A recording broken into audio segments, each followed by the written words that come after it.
अब तक हमने देखा कि सुरेखा जी यानी कि आरव की दादी बिन बुलाए मेहमान की तरह उन दोनों के घर में आ जाती है। और जानवी जो उन्हें पहली बार देख रही थी वो थोड़ा सा उनको देख के सहम जाती है। वहीं आरव अपने एज़ यूजुअल अटायर में बैठा हुआ होता है। उनको ये सारी बातें उनके बेटे यानी कि आरव के पिता से पता चलती है, जिनसे वो दोनों शाम में मिले होते हैं। और उनके इतनी जल्दी शादी करने का कारण सुरेखा जी ये अज्यूम करती है कि शायद जानवी प्रेग्नेंट हो। सुरेखा जी की आवाज़ सुन के जानवी को गूज बम्स आ गए। सुरेखा जी की मुस्कान एक ठंडी हवा का झोंका बन के आया और उसे कपा के चला गया। ऐसा क्यों लग रहा है जैसे मैं किसी जाल में फंस गई हूँ, जानवी मन में सोचने लगी। जब सुरेखा जी ने देखा कि जानवी थोड़ा सा घबरा रही हैं तो उन्होंने अपने चेहरे से अपनी एविल हंसी छुपा दी। एक बहुत ही प्यारी सी मुस्कान के साथ उन्होंने जानवी के हाथों को अपने हाथों में लिया। मेरी चिंता मत करो, मुझे तो बस तुम जैसी पोता बहू मिल गई, मैं तो इसी में खुश हूँ। तुम बहुत अच्छे से बात संभाल लेती हो ना, लेकिन एक सोल्जर को ऐसा ही होना चाहिए बेटा। जब मौका मिले अटैक कर दो, इसमें कोई बुरा नहीं है। सुरेखा जी काफ़ी सैटिस्फाइड थी जानवी से। साथ ही साथ ब्लाइंड डेट पे भेजने से पहले उन्होंने उसकी सारी कुंडली निकलवा के पढ़ ली थी। लेकिन आज जब सामने से उसे देखा तो वो काफ़ी अपनी माँ माधुरी जैसी ही लगती थी। न सिर्फ केवल वो एक जैसे दिखते थे, बल्कि उनकी पर्सनालिटी भी एक दूसरे जैसी ही थी। दोनों काफ़ी शांत, हम्बल और एलिगेंट थे। और तो और दोनों ने ही इस जीवन में बहुत कुछ मुकाम हासिल किया। जब इतने सारे गुण हो तो कोई और बहू ढूंढने की क्या ज़रूरत। क्या बात है, आज तो इसने एकदम मेरे पोते वाला काम किया। शाबाश आरव ओबरॉय, मौके पे चौका मारना तो कोई इससे सीखे। ये सब सुरेखा जी के मन में ही चल रहा था।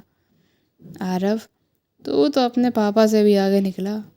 इतना बोल के सुरेखा जी हंसते हुए चाय पीने लगी। जब आरव ने उनकी तरफ एक गुस्से भरी नज़र से देखा तब वो शांत होकर उसे देखने लगी। घड़ी में देखा तो पता चला रात काफ़ी हो गई थी, तो फिर वो जल्दी से बोली, मैं ऐसे आने नहीं वाली थी। वो तो बस तेरे पापा ने बताया और मैनेजर का भी फ़ोन आ गया था तो मुझसे रहा नहीं गया और मैं चली आई। हम कुछ दिनों में आने ही वाले थे। अभी थोड़ा बिज़ी था मैं ऑफिस के काम में, और मॉम का काम अब तक ख़त्म नहीं हुआ है। वो वापस कब आएंगी? आरव ने सुरेखा जी से बिना किसी एक्सप्रेशन के पूछा। हाँ, तुम्हारे पापा को फ़ोन किया था आज, तो कल दिन में आ रही हैं वो। सुरेखा जी आरव को सीक्रेटली देखते हुए बोली, ठीक है, मैं कल के बाद आता हूँ, और अगर कोई बहुत ज़रूरी बात नहीं है तो हम कल बात करते हैं।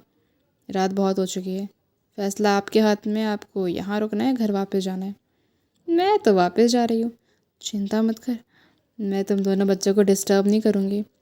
और हाँ, याद से कल के बाद वाली सुबह आ जाना, मैं सारी तैयारियाँ करवा के रखूँगी। और हाँ बहू, तुम्हें कुछ खास खाना हो तो बताना, मैं बनवा के रखूँगी। सुरेखा जी तो जानवी से काफ़ी इम्प्रेस्ड हो गई थी। उनके व्यवहार से ये नहीं लग रहा था कि वो ये सब सिर्फ ऊपरी मन से दिखाने के लिए कर रही हैं। फिर जानवी को भी हैरानी हुई कि सुरेखा जी ऐसा सवाल पूछेंगी, तो उसने कहा, दादी मैं सब खा लेती हूँ, मेरा टेस्ट इनके जैसा ही है। जानवी ने बेशर्मी और चालाकी से आरव को भी अपनी बातों में खींच लिया, क्योंकि उसे समझ नहीं आ रहा था दादी की बातों का जवाब कैसे दे। और जब भी दोनों साथ खाना खाते थे तो सच में उसने नोटिस किया था कि दोनों को ही लाइट फ्लेवर का खाना पसंद था। ये बात सुन के सुरेखा जी का चेहरा फूल की तरह खिल गया। चलो, ये तो बहुत अच्छा हो गया, अब मैं वापस जा रही हूँ, और हाँ, जल्दी आ जाना बेटा। आई होप मैंने तुम्हें डराया नहीं होगा।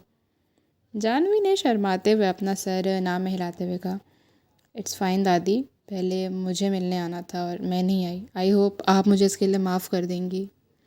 मैं समझती हूँ बेटा, मैं भी एक समय यंग थी और साथ ही साथ प्यार में। तुम दोनों ने शादी कर ली, तुम्हारे बीच इतना प्यार है, बस ये काफ़ी है। बाकी तुम दोनों जो करो, तुम्हारी मर्ज़ी। वैसे कभी कभी हड़बड़ाहट में की हुई चीज़ भी सही साबित होती है।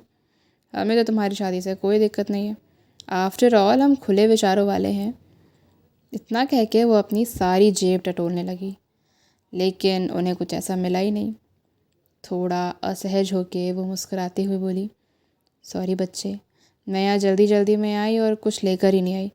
कम से कम शगुन का लिफाफा तो मुझे साथ रख ही लेना चाहिए था। कुछ सोचने के बाद उन्होंने अपने हाथ से एक सोने का कड़ा निकाला और मुस्कुराते हुए जाह्नवी के हाथों में पहना दिया। अच्छा, अब ये मेरी तरफ से मुंह दिखाई समझ के रख लो। इसके दादाजी ने पहली बार मुझे दिया था। ये हमारे प्यार की निशानी है। पर अब मेरी उम्र हो गई है और इस उम्र में कहाँ ही मैं इसे पहन के घूमूंगी, और पहले इसको बस संभाल के रखा। आज ये मैं तुम्हें दे रही हूँ। बहुत अच्छा लगेगा बेटा तुम पर। इसकी क्या ज़रूरत है दादी जी? जाह्नवी वो लेना नहीं चाहती थी और उस कड़े को उतारना चाहती थी, लेकिन आरब ने उसे एक नज़र देखा और पहले ही बोल दिया, अगली बार से और सामान लेकर रखिएगा दादी। मैं जानता हूँ दादाजी ने ऐसे बहुत कीमती कीमती गिफ्ट्स आपको शादी में दिए थे, और बाद की तो पूछो मत। बदमाश लड़के, बिल्कुल अपने दादाजी पे चला गया चालाकी के मामले में। तुझे क्या लगता है मैं अपनी बहू को थोड़ी ना बुरी तरह ट्रीट करूँगी? चलो ठीक है, तुम लोग घर आओगे तब बाकी की बात करेंगे। बहुत देर हो गई है वैसे भी, तो अब मैं जाती हूँ। हाँ, तुम दोनों भी आराम कर लो। और हाँ, याद से जाह्नवी को घर ले आना, वरना परिणाम अच्छा नहीं होगा आरव। क्रिस्टल पैलेस जगह तो काफ़ी बड़ी थी, लेकिन वहाँ बेडरूम एक ही था। सुरेखा जी नए जोड़े को वैसे भी परेशान नहीं करना चाहती थी, इसीलिए वो तुरंत वहाँ से चली गई। वैसे भी अब जब शादी हो ही गई है तो थोड़ा टाइम इनको अकेले में देना चाहिए। जब सुरेखा जी वहाँ से चली गई तो जाह्नवी ने खोए खोए ही वापस कमरे के पर्दों को ठीक कर दिया। उसने देखा कि आरव तो पहले ही जाकर बिस्तर पे लेट के एक बुक पढ़ रहा है जो वो आज ही खरीद के लाई थी। जाह्नवी जाके बिस्तर के एक कोने पे बैठ गई और आरव को ध्यान से देखने लगी। आप मुझे कुछ नहीं बताने वाले क्या? किस बारे में?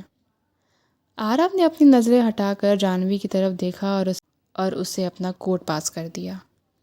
जाह्नवी ने वो कोट लिया और बिस्तर के बगल में रखी कुर्सी पे गुस्से में रख दिया। मुझे आपके घर वालों के बारे में कुछ भी नहीं पता, तो थोड़ा बहुत तो मुझे पता होना चाहिए ना जाने से पहले।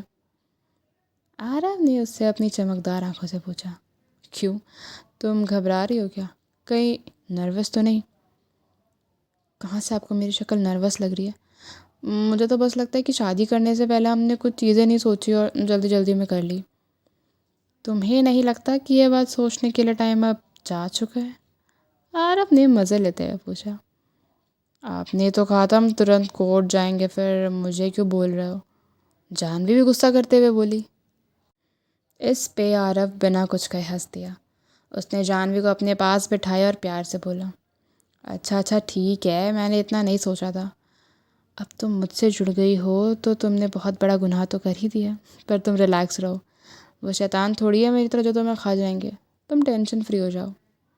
जाह्नवी उसकी ये सारी बातें सुन के शर्मा गई।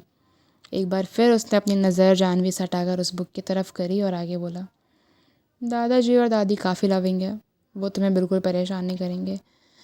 डैड भी मेरे बहुत जेंटल हैं, तो उनसे बात करने में तुम्हें कोई मुश्किल नहीं होगी।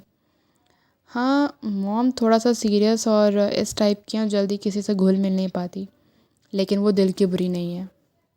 तुम टेंशन मत लो, थोड़ी देर टाइम बता के देखो, और अगर सबके बाद भी तुम्हें लगता है इन सब में से किसी के साथ तुम बात करने में दिक्कत फील कर रही हो तो बाकी मुझ पे छोड़ दो। तुम बस लोगों की शक्ल याद रख लेना। माना ओबरॉयस की फ़ैमिली बाहर से दिखने में काफ़ी बड़ी लगती थी, लेकिन इतने सालों में हमारे बीच के जो रिश्ते हैं वो काफ़ी ख़त्म होते जा रहे हैं। तो तुम्हें इतना प्रेशर लेने की ज़रूरत नहीं है। किस टाइम पर किससे किस तरीके से बात करनी है ये मैं बता दिया करूँगा, और तुम उसका ख़्याल रख लेना। और तुम्हें बस ये याद रखना है कि मैं हमेशा तुम्हारे साथ रहूँगा, तो बाकी से हमें लेना देना ही नहीं है। अगर आरव ने ये सारी बातें जाह्नवी को नहीं बताई होती तो उसे सब कुछ नहीं पता चलता, क्योंकि वो इन सब बातों पे कभी ध्यान ही नहीं देती थी। उसने कुछ सोचा और उसके बाद सहमति जताते हुए बोला, तो गिफ्ट सारे आप खुद ही तैयार कर लेना, मुझे नहीं पता किसको क्या पसंद है। हाँ हाँ ठीक है। थोड़ी देर बाद जाह्नवी बिस्तर पे आके लेट गई। आरव ने देखा कि कैसे वो शांति से उसकी तरफ अपनी पीठ करके लेटी है। वो बेड इतना बड़ा था कि उस पर 5 से 6 लोग आराम से सो सकते थे, लेकिन जाह्नवी वहाँ जाके लेटी जहाँ बेड का कॉर्नर था। उसने इस तरीके से जाह्नवी को देखा और फिर प्यार से पूछा, तुम डर रही हो क्या? जाह्नवी ने ये सुना तो वो हल्का सा काँप गई। आरव देख सकता था कि कैसे उसने जो कंबल को अपने हाथों से पकड़ा हुआ है उससे उसकी उंगलियां पीली पड़ती जा रही है। नहीं तो, जानवी की आवाज़ बहुत धीमी निकली। जैसे वो ये कह रही थी तभी उसे अपने बगल से कंबल के हटने की आवाज़ सुनाई दी और वो कुछ रिएक्ट कर पाती उससे पहले ही एक बड़ा सा हाथ उसकी कमर पे आया और उसे अपने पास खींच लिया। जानवी के मुंह से गलती से चीख निकल गई। अचानक से उसकी पीठ किसी की छाती से लग चुकी थी। पूरा माहौल शांत था लेकिन जानवी आरव के इतने करीब आके थोड़ा काँप गई थी। डोंट वरी, अभी तुम्हें चोट लगी हुई है तो मैं कुछ भी नहीं करने वाला। मैं तुम्हें टाइम दूंगा, बट प्लीज़ मुझे ज़्यादा वेट मत करवाना। आरव ये बातें धीरे से जानवी के कानों में बोल रहा था और उसने जानवी को कस के पीछे से हक कर रखा था। जानवी को उसकी बातें सुन के अच्छा लगा और उसने प्यार से जवाब दिया, थैंक यू आरव, मुझे तुम्हारे मुंह से ना ये 2 वर्ड सुनने ही नहीं है। चलो ठीक है, लेट हो गया, अब सो जाते हैं। आरव ने अपनी पकड़ थोड़ी ढीली कर दी और इससे जानवी भी थोड़ा सा अच्छा महसूस कर रही थी। पता नहीं क्यों आज आरव से मिलने वाली गर्माहट उसे बहुत शांति दे रही थी। आरव दिन में कितना खड़ूस और स्ट्रिक्ट दिखता था, पर अभी सोते टाइम वो उतना ही मासूम दिख रहा था। वो अपनी आंखें खोल कर उसे देख रही थी तो उसने देखा कि वो तो सो चुका है। थोड़ी देर उसको देखते देखते मुस्कुराते वो कब सो गई उसे पता ही नहीं चला। अगले दिन जब वो उठी तो उसके साथ में सो रहा इंसान वहाँ नहीं था। जानवी जल्दी से फ्रेश होकर नीचे गई तो उसने देखा पूरा घर खाली था, लेकिन डाइनिंग टेबल पे नाश्ता ज़रूर रखा था। वो बैठी ही थी नाश्ता करने के लिए कि तभी शालिनी का फ़ोन आया। तब उसे याद आया कि उसने पिछली रात शालिनी से आज मिलने की प्लानिंग करी थी। जानवी, मैं फॉरेस्ट कैफ़े पहुंच गई हूँ, तू तो कब तक पहुंच रही है? और प्लीज़ मुझे ये मत बोलना कि तू अभी तक उठी नहीं है। और तू रात में कहाँ चली गई थी? क्योंकि जब मैं तेरे घर गई और इतनी देर तक तेरे घर की डोरबेल बजा तो किसी ने जवाब नहीं दिया। शालिनी की इम्पेशेंट आवाज़ फ़ोन से आ रही थी। तू कुछ खाना ऑर्डर कर और मैं बस अभी पहुंच रही हूँ। फिर उसने जल्दी से ग्लास में पानी पिया और तुरंत अपनी गाड़ी की चाबी लेके वहाँ से निकल गई। जब तक वो अपने टी हाउस पहुँची तब तक 1 घंटा बीत चुका था। शालिनी, जो जानवी का इतनी देर से इंतज़ार कर रही थी, या उसे बहुत गुस्सा आ रहा था।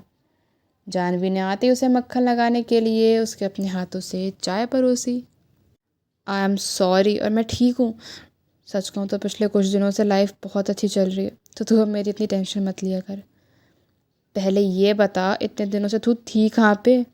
घर पर तू थी नहीं, ना ही तू कंपनी में। तेरे घर पे उस दिन जो हुआ वो मैंने सुना। मुझे पता चला ये बेशर्म लोग सगाई करने जा रहे हैं, लेकिन इन सब से तू इतनी अपसेट हो गई कि घर छोड़ के चली गई। तेरा इतने दिन कुछ अता पता ही नहीं चला, और अब कह रही है तेरी लाइफ अच्छी चल रही है। शालिनी को लग रहा था जानवी अपना मूड ठीक करने के लिए शायद एक वेकेशन पे चली गई थी और सबसे कांटेक्ट करना बंद कर दिया। वो एक बार फिर बोली, सच कहूँ तो मुझे कभी कभी समझ में नहीं आता। तुझे पता है तो कितनी ज़िद्दी है। वो रश्मि अरोड़ा समझती क्या खुद को? पूरे दिन मासूम बन के इधर उधर घूमती रहती है। मेरा तो मन करता है ना उसका जाके कचूमर बना दूँ। इतनी हिम्मत कि मुझे अपनी सगाई का कार्ड भेज दिया। शर्म भी नहीं आती इसे? नॉनसेंस। अगर इतना बुरा लग रहा है तो फिर क्यों जाके सगाई कर रही है कबीर से? तुझे पता है, जब मैं यहाँ आ रही थी ना तो मैंने उन्हें सगाई के कपड़े ट्राई करते देखा था एक शॉप में। शालिनी अपना गुस्सा निकाली जा रही थी और जानवी जो उसे सुन रही थी वो अचानक से बोल पड़ी, शालिनी, मैंने शादी कर ली, मैं शादीशुदा हूँ। पहले तो शालिनी थोड़ा शांत थी क्योंकि उसे जानवी की बात समझ में नहीं आई। फिर जब 2 मिनट बाद उसकी ट्यूबलाइट जली तो वो चिल्लाते हुए बोली, जानवी अरोड़ा, क्या कहा तूने अभी? अभी क्या कहा? शादी? तूने कहा कि तूने शादी कर ली? शालिनी आंखें फाड़ फाड़ के जानवी को देख रही थी। तो क्या हालत करने वाली है शालिनी जानवी से इतना बड़ा सच छुपाने की? क्या सज़ा देगी वो उसको? और क्या जानवी की लाइफ में कबीर और रश्मि की सगाई का कोई इफ़ेक्ट पड़ने वाला है? जानने के लिए हमारे चैनल से जुड़े रहिए और वीडियो पसंद आए तो लाइक करें, शेयर करें, सब्सक्राइब करें। Till then, thank you, bye bye.